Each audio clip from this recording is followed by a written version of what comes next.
English ऐकून मला खूप इन्फॅरिटी कॉम्प्लेक्स आलाय. आज मी अत्यंत सिरियस विषयावर बोलणार आहे. थोडा हसा पण त्याचं. एक थोडासा आधी गंभीर प्रसंग मी सांगते. महिन्यापूर्वी माझ्या ओपीडी मध्ये एक पेशंट आली. 10-12 वर्षापूर्वी तिच्या लग्नाआधी ती माझ्याकडे ट्रीटमेंट घेत होती म्हणे, असं तिच्या आईने मला सांगितलं. आणि माझ्या ट्रीटमेंटमुळे तिचं लवकर लग्न ठरलं, तिला चांगला नवरा मिळाला. आणि हे ऐकून मी खूप खुश झाले. मला वाटलं आता ती म्हणेल, मॅडम फक्त तुम्हीच आमच्या डॉक्टर आहे, आम्ही दुसऱ्या कोणाला दाखवत नाही, खूप विश्वास आहे आमचा तुमच्यावर. पण आलेली पेशंट असं काहीही मला म्हणाली नाही. मला ती म्हणाली, मॅडम 10-12 वर्षापूर्वी नंतर तुमची तब्येत लई सुधारली.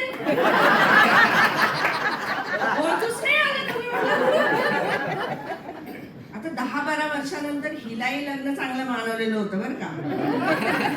पण आता काय आहे ना, पेशंट समोर आपण असं काही बोलू नाही शकतो. पेशंट मायबाप आहेत आपले, आपली पोट आहेत त्यांच्यावर अवलंबून, काही बोलू शकत ना आपण काही. बरं, त्यानंतर गेल्या आठवड्यात बरं का, एक माझी शाळकरी मैत्रीण गेल्या वर्षी मला आमच्या शाळेच्या रियुनियन मध्ये भेटली होती. तेव्हा मला कळलं की ही माझ्या शाळेत होती. ती मला परवा भेटली, आली पेशंट म्हणून माझ्याकडे. हळूच मला म्हणाली, मंजिरी मागच्या वर्षीपेक्षा थोडं वजन कमी झालंय बरं का. ठीक आहे, कळलं मला. म्हणजे मागच्या वर्षी मी थोडी जास्त लठ्ठ होते, आता या वर्षी मी थोडी कमी लठ्ठ आहे. एकूण काय, हा जो काही वेट लॉस ड्रामा गेले 10-15 वर्ष चाललाय ना, अतिशय गंभीर विषय आहे बरं. आणि या वेट लॉस ड्राम्याची सुरुवात कोणी केली माहितीये का तुम्हाला? 10-15 वर्षापूर्वी एका जोड गोळीने केली. आणि त्या जोड गोळीचं नाव आहे दिवेकर बाई, आणि तिच्याकडे ती ट्रीटमेंट घेणारी झिरो फिगर करीना कपूर. त्या दोघींनी इतका धडाका उडवून दिला. एक टशन नावाचा तुकार सिनेमा आला होता माहितीये का? सिनेमा खूप तुकार होता, त्याच्यात किती म्हणजे झिरो फिगर करीना सगळ्यांना माहिती. हा म्हणजे आठवत नाही वगैरे असं काही चेहरे करू नका. रात्री मोबाईल वर बघा, इथे नको. क्लीन कॉमेडी आहे. मला माझी डिग्री, मी प्रॅक्टिसिंग डर्मॅटॉलॉजिस्ट आहे, थोडे दिवस अजून प्रॅक्टिस करायची आहे. एनिवे, तर ह्या करीना कपूरला काय सुचलं माहित नाही. ती दिवेकर बाईकडे गेली आणि त्या दिवेकर बाईने तिला असं काही रहस्यमय सांगितलं की त्याची झिरो फिगर झाली. झालं, करीना कपूर झिरो फिगर झाली आणि दिवेकर बाई उचकली. तिने लगेच एक पुस्तक छापायला घेतलं आणि ते पुस्तक इतकं दणक्यात खपलं ते आम्ही विकत घेतलं. इतके दिवस हे वेट लॉसचं टशन विषण काही आमच्या डोक्यात नव्हतं बरं. म्हणजे करीना कपूर ही एक टशन होईल आमच्यासाठी हे कधी डोक्यातच आलं नाही. कारण याआधी कसं होतं, जुईच्या म्हणजे आपल्या समोरची उदाहरणं कशी होती, जुई चावला, काजोल, गेला बाजार, शिल्पा शिरोडकर, म्हणजे आपल्याला काही एवढी कॉम्पिटिशन वाटत नव्हती ना. पण आता करीना कपूरची झिरो फिगर म्हणजे जरा हाय लेवल कॉम्पिटिशन होती. म्हणलं आता दिवेकर बाईंनी असं काय हिला दिली ट्रीटमेंट, त्या पुस्तकात वाचावं तरी. पुस्तकाची मी पारायण केली, पण त्यातनं एकच गोष्ट मला कळली. दिवेकर बाईचं म्हणणं एवढंच होतं की दर 2 तासांनी खा. दर 2 तासांनी खा. किती सोपी गोष्ट आहे. झिरो फिगर झाली. चला म्हटलं, पुढचे 6 महिने मी दर 2 तासांनी खातो. दिवस रात्र फक्त खाण्याचा विचार. खरं सांग, क्लिनिकला गेला म्हणजे तरी पर्स मध्ये सगळे खाण्याचे पदार्थ. पण 6 महिन्यानंतर वजन काट्यावर झिरोच्या पुढचे आकडे वाढले. तेव्हा 6 होते, त्याचं 7 झालं. रोजच्या आहे. म्हणजे दिवेकरबाई काहीतरी जास्त लपवतीये, म्हणजे पुस्तकातली येत नाही. आता त्या अशा सगळ्या बिकट प्रसंगामध्ये डॉक्टर दीक्षित खूप धावून आले सर. ते म्हणाले की 2 तासांनी वगैरे खायची गरज नाही, दिवसात 2 तास खा. सोपं ना, म्हणजे एकदा सकाळी जेव्हा एकदा रात्री जेव्हा. म्हटलं हे जास्त सोपं आहे, फार दिवसभर खाण्याचाच विचार करावा लागतो वगैरे. मग सकाळी एकदा जेवायचं, संध्याकाळी. पण सरांची एक अट होती, जेव्हा 50 मिनिटं जेवण. अरे एकदा आपण एवढं काही खात नाही ना, म्हणजे भाजी पोळी वरण भात एवढं खाणं 15 मिनिटं अर्धा तास संपून जातो. तुमचा अर्धा तास करायचं काय? म्हणून मग मी काय केलं, 4 कोर्स लंच आणि 4 कोर्स डिनर असं पुढचे 6 महिने ठरवलं. दीक्षित सरांना फॉलो केला. म्हणजे डॉक्टर दीक्षित इथलेच आहेत, खूप रिस्पेक्ट आहे आपल्याला.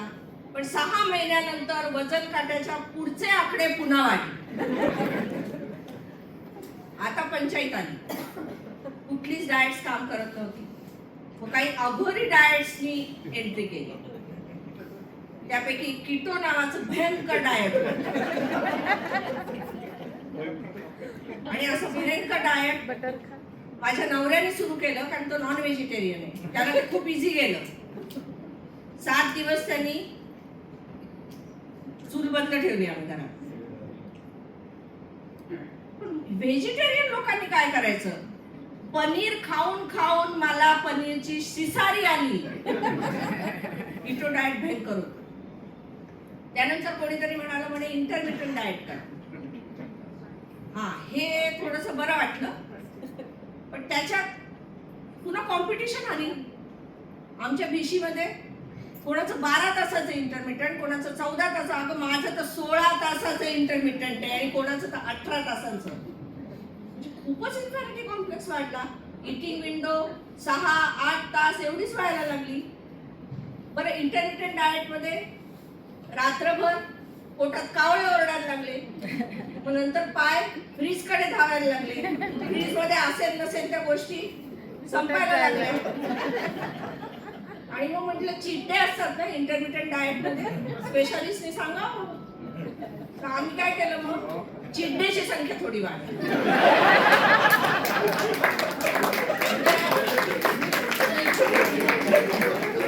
इंटरमिटंट मध्ये चीट डे, कंटिन्युअस मध्ये एखादं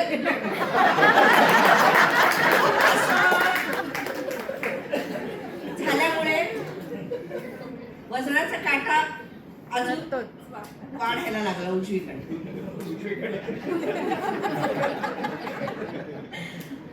तो वाढावा तशी इच्छा होती, स्वप्न खूप पडायची. आता हे सगळं डाएट प्रकरण मध्ये एक महत्वाची गोष्ट तर राहूनच गेली. ते म्हणजे आतापर्यंत मी जे काही खात होते लहानपणापासून, ते अतिशय मी चुकीचं खात होते असं माझ्या 2 वर्षापूर्वी इंजिनियर झालेल्या मुलांनी मला सांगितलं. तो म्हणाला, आई तुला प्रोटीन इनटेकच तुझा 0 आहे ग. पर डे तुझी 1 ग्रॅम तरी पर केजी पर डे ही तुझी रिक्वायरमेंट आहे, प्रोटीन रिक्वायरमेंट. हो का? म्हणजे आता मी डर्मॅटॉलॉजिस्ट समजू शकता की MBBS ला अनेक विषय मी सायडिंगला टाकले. प्रोटीन रिक्वायरमेंट हे पडलं असेल सायडिंगला. म्हणजे मेडिसिन मध्ये होतं, माहित नाही मग. म्हणजे आता ज्यांना UG डेज मध्ये पर डे प्रोटीन रिक्वायरमेंट माहिती होती, असे जेवढे लोक आहेत त्यांचा या प्रोग्रामच्या शेवटी सत्कार केला जातो.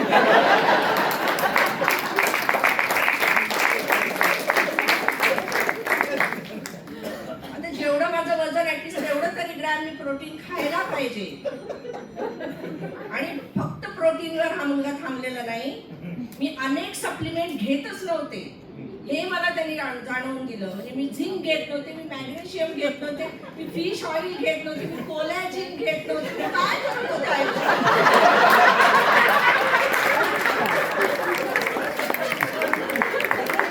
सगळं चुकीचं होतं.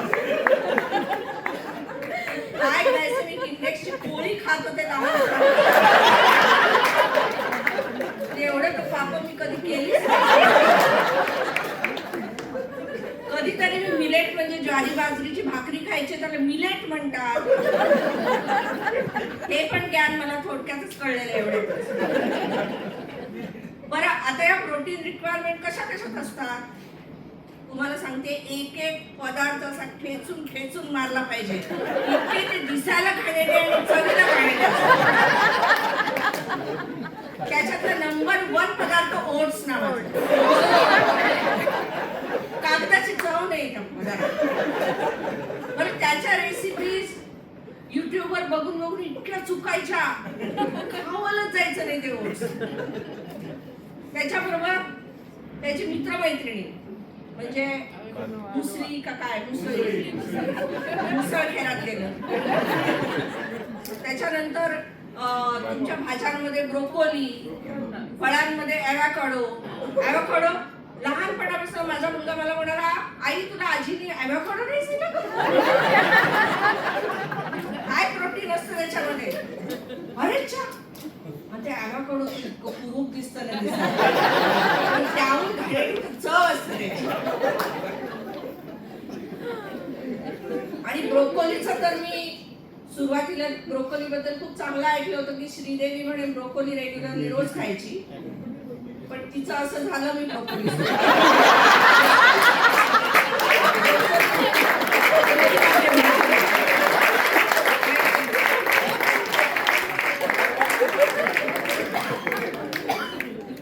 खायचं काय.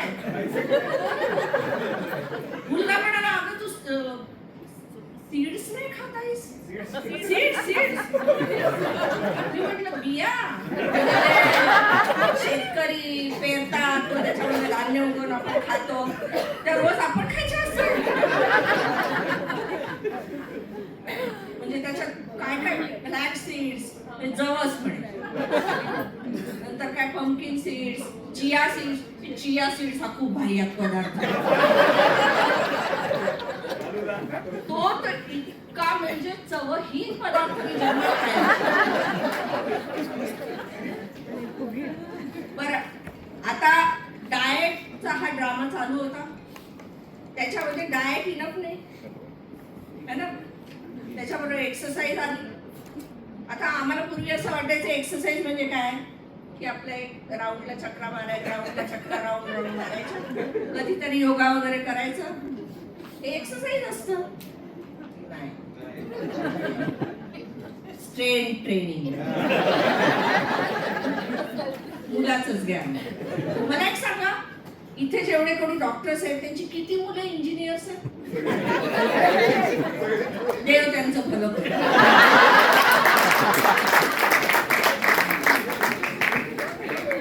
आता स्ट्रेंथ ट्रेनिंग साठी जिम लावावं लागतं. जिम मध्ये गेल्यावर 15 मशीन्स असतात, ती आपल्याला काहीच कळत नाही. म्हणून एक पर्सनल ट्रेनर नावाचा एक मनुष्य तुमच्या आयुष्यात येतो आणि तो यमदूताचा चुलत भाऊ असल्यासारखा. त्याला फक्त टार्गेट दिसत असतं, आपण उताने पडलेलो असतो, काहीच पडलेलो असतो. बरं, त्याच्यात आपल्याला कळतं आपल्या शरीरात एवढ्या मसल्स आहेत. म्हणजे अॅनाटॉमिक मला बरे मार्क होते. खरंच मी डिसेक्शन केलंय, म्हणजे खूप सिन्सिअरली केलं होतं, पण इतक्या मसल्स ह्याचं ज्ञान ह्या माणसाने दिलं मला. आणि त्या मसल्सना आठवून पेन किलर घेऊन ज्या रात्री मी काढल्यात ती करुणामय आठवणी मी तुम्हाला नाही सांगू शकत. बरं, अशी अपेक्षा असते ना की आता चाललंय हिचं, तर आता घरच्या विराट कोहलीची पण अपेक्षा की मी अनुष्का शर्मा बनाव.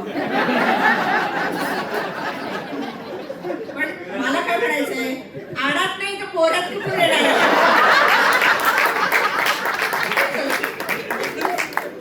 बरं, आम्ही म्हणू शकतो की मुकेशबाईंसारखं अँटेलिया बनवा, आम्ही नीता भाभी होऊ, गेला माझा अनुष्का शर्मा येऊ याचा प्रयत्न करू.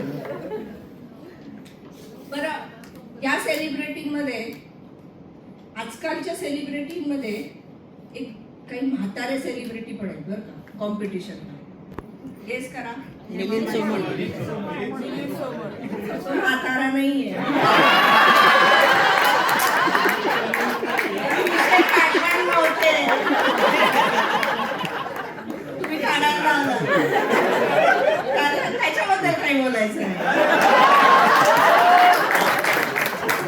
त्याच्यावर एक गोष्ट आठवली जी मी विसरले होते सांगायला तुम्हाला. की स्ट्रेंथ ट्रेनिंग करता करता मी पुशअप्स मारायला शिकले. असं मला ऐकवत आलं की म्हणे मिलिंद सोमण कधी भेटला ना तुम्हाला आणि तुम्हाला असं वाटलं ना त्याच्यामध्ये सेल्फी घ्यावा, तो म्हणे 20 पुशअप्स काढायला लावा.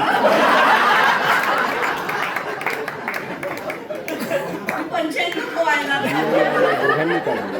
म्हणजे तयारीत तर आपण राहायला पाहिजे. हे बघा मिलिंद सोमण बद्दल असं तसं ऐकाय. आता आपण लहानपणी त्याला नागवेड्याच्या पिक्चर आणि मनावर असले तसले परिणाम म्हणून ती मासिक लपवली गेली नाही. आताच्या मुलांना नाही कळलं. तर आताचा शाहरुख खान पण बघवत नाही बरं. आणि आताची माधुरी दीक्षितही बघवत नाही. म्हातारी दिसते.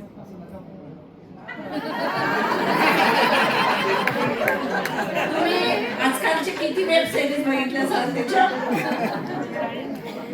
आता माधुरी दीक्षितसाठी इतक्या वाह्यात ते 2 वेब सिरीज आल्या आहेत तिच्या. एक देशपांडे काकू आहेत.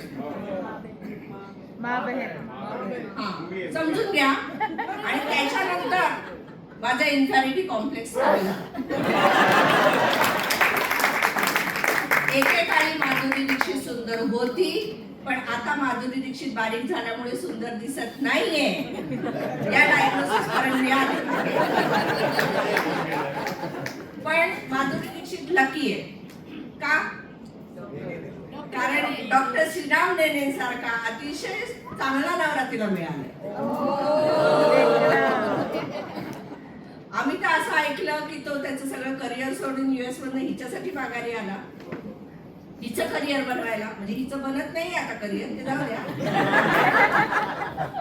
आणि परवा तर असं ऐकलं तिच्या बर्थडेला त्यांनी रेड वेल्वेट केक बनवला. तर आता माझं एवढंच म्हणणं आहे की तिकडून श्रीराम नेने बनणं झालं ना, तर इकडून अनुष्का शर्मा बनणं होईल.